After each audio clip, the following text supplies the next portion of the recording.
Hello guys, welcome to Soumya TNPSC. So இந்த வீடியோவில் unit 6 கேட்ட ஒரு ப்ரீவியஸ் இயர் கொஸ்டின் பார்க்கலாம். பின் வருவனவற்றுள் எவை சரியாக பொருந்தியுள்ளன அப்படின்னு கொடுத்துருக்காங்க. ஸோ ஐவகை நிலங்கள் கொடுத்துருக்காங்க, அதில் பறவைகள் கொடுத்துருக்காங்க. ஐவகை நிலத்தில் என்னென்ன பறவைகள்லாம் இருந்துக்குன்னு சொல்லி கொடுக்குறாங்க.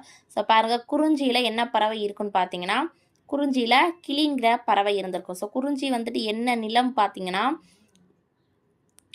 மலையும் மலை சார்ந்த நிலமும் பகுதியும் தான் அந்த குறிஞ்சி நிலப்பகுதி. ஸோ அங்கே என்ன இருக்கும், கிளி இருக்கும்.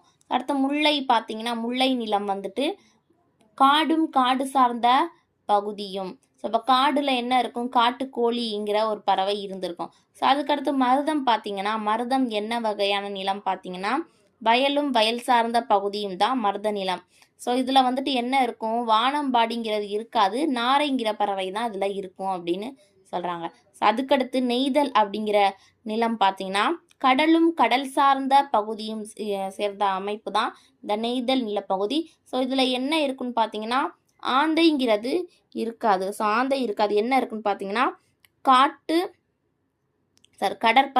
கடற்பறவைங்கிறது தான் இந்த நெய்தல் நில பகுதியில் இருக்கும். ஸோ அதுக்கடுத்து பார்த்தீங்கன்னா, பாலைங்கிறது மணலும் மணல் சார்ந்த இடமும். ஸோ அங்கே என்ன பறவை இருக்கும் பார்த்தீங்கன்னா, புறா அப்படிங்கிற இந்த பறவை தான் இருக்கும். இப்போ கொடுத்துருக்க ஸ்டேட்மெண்ட் நமக்கு எது மட்டும் தப்புன்னு பார்த்தீங்கன்னா, 3 4 மட்டும்தான் தவறு, மீத இருக்க 5மே நம்மளுக்கு கரெக்டு. ஸோ இப்போ answer option D is the correct answer. 1 to 5 is the correct answer. So first time நம்மளோட ரீல் பார்க்குறீங்கன்னா மறக்காமல் நம்மளோட சேனலை சப்ஸ்கிரைப் பண்ணிடுங்க அண்ட் லைக் போட்டுருங்க.